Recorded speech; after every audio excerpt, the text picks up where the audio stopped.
Inyuma y'ingingo yo kuduza igiciro c'ibitoro yafashwe n'ubushikiranganji bw'amasoko ntanganguvu kwiyunguruza ntivyoroshe kuri uyu wa gatanu ku bituro bikorerako abunguruza abantu baja mu ntara zo muburaruko bw'igihugu biri aho bita kuri Kotebu.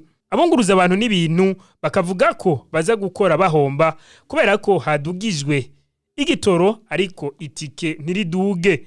Pierre Ndikumana aserukira abunguruza abantu bava mu gisagara ca Bujumbura baja hagati mu gihugu asaba leta gushiraho ibiciro vyo kwiyunguruza hagati mu gihugu mu ntumbero yo gukinga abo kwikika mu kiza. Sanzwe dufise ibiciro twari dufise leta yari yaradusinyiye byo guhera mu 2018 ko kuva mu 2018 igitoro nticari bwaduge.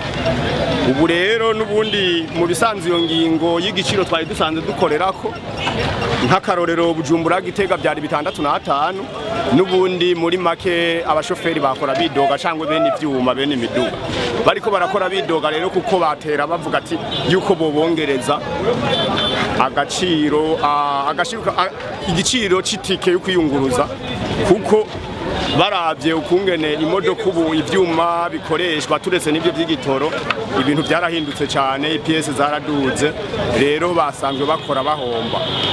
Ubu rero bariko barasaba ko bene ivyuma n'aba bashoferi basanzwe bazikoresha yuko botudugiriza igiciro. Ubu rero ko baraye badugije igiciro hariho bamwe n'abariya bariko baravuga yuko bariko barakora bahomba nkuko bari basanzwe bakora bahomba nyene. Ubu rero bariko barasaba nabo yuko hoboneka ikindi giciro ca leta shitike kugira ntihagire wikika mukiza ngo asange uri yahohotewe umushoferi ahohoterwe cyangwa umukiriya ahohoterwe.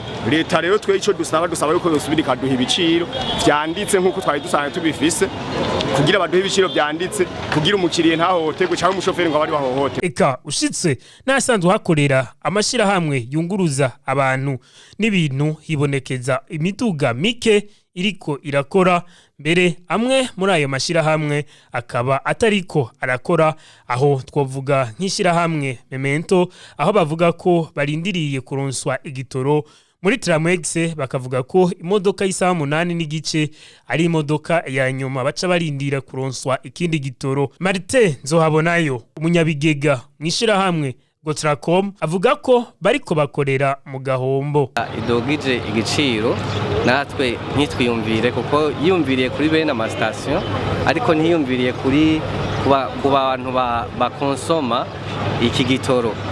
Natwe turahagira uruhombo runini nko kwitiro zishika igihumbi tuba duhombye 300. Nitubona aho hantu umuntu ashobora gukura ivyo 300.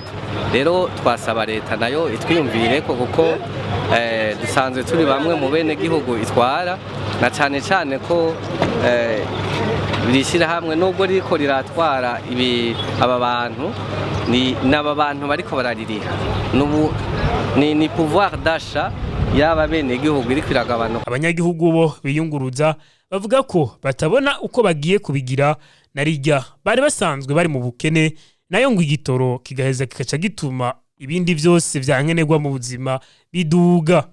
Tugiye guhura n'ikibazo kubera ko baba abashoferi no kuvuga ibyo bitoro baba badugije ibitoro baba n'abashoferi no kuvuga ayo mahera yose bayarondera muri twebwe rero nta kintu kiri bwiyongere mu bintu kumbure dukora ngo hiyongere ko ikintu cyari kiyongeyeko tuguma turi hahandi ugasanga rero rubanda rugufi dukomeza ducinyizwa nk'ubu burije igiciro no kuvuga twebwe nubundi ntitubona aho dukura ya mahera ibiribwa bikomeza bizimba kwiyunguruza bizimbe none twe tuzoca tubabande muri kino gihugu.